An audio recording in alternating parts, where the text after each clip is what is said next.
আজ আমি মোদক বানাবো। কেন যে আজ হলো গণেশ পুজো, তাই গণেশের ফেভারিট খাবার হচ্ছে মোদক।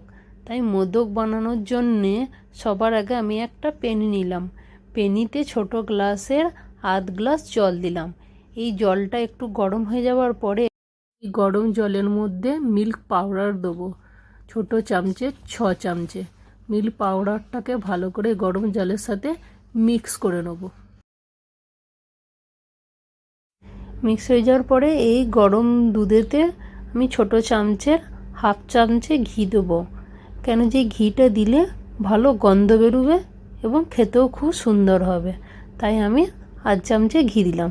ঘিটাকে দেওয়ার সাথে সাথে আমি দুধের সাথে মিক্স করে নেব। মিক্স হয়ে যাওয়ার পরে দেখো অনেকটাই ঘন হয়ে গেছে। তো ঘন হওয়ার সাথে সাথে এতে আমি ওই ছোটো চামচে 2 চামচে চিনি দিলাম।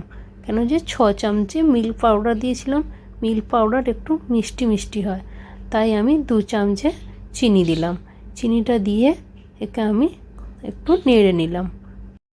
দেখো বন্ধুরা, এই চিনিটার সাথে মিশে গেল এবং দুধটা কতটা গাঢ় হয়ে গেছে। তাই এর সাথে আরও গাঢ় করার জন্যে আমি আবার মিল্ক পাউডার দেবো, এতে 2 চামচে ছোটো চামচে। তো দিয়ে মিল্ক পাউডারটাকে ভালো করে আবার এর সাথে মিক্স করে নেবো, যাতে ভালো করে মিক্স হয়ে যায়, যাতে কোনো দলা বেঁধে না থাকে। তো দেখো মিক্স হওয়ার সাথে সাথে আস্তে আস্তে ধীরে ধীরে কতটা গাঢ় হয়ে এসেছে। এভাবে আরও খানিকটা গাঢ় করে নেওয়ার পর একে আমি একটা প্লেটের মধ্যে তুলে নেব। দেখো এরকম গাঢ় অবস্থায় একটা প্লেটের মধ্যে তুলে নিলাম, ঠান্ডা হতে দিলাম। ঠান্ডা হয়ে যাওয়ার পর দেখো এরকম শক্ত হয়ে গেছে। তাই একে হাতে নেওয়ার আগে হাতে ঘি লাগিয়ে একে হাতে নিয়ে নিলাম। হাতে নিয়ে একটা গোল শেপ দেবো আর সামনের দিকটা একটু লম্বা করে নেব। বেশ খানিকটা লম্বা শেপ দেওয়ার পরে একে সোজা করে হাতের মধ্যে বোস কাটিয়ে নেব।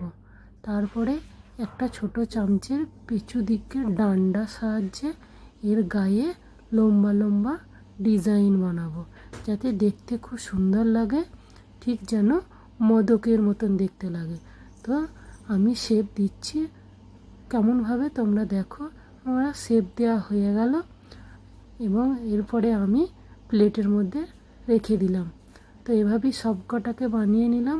কেমন লাগছে তোমরা দেখো, আর এভাবেই তোমরা ট্রাই করো, খুব ভালো লাগবে।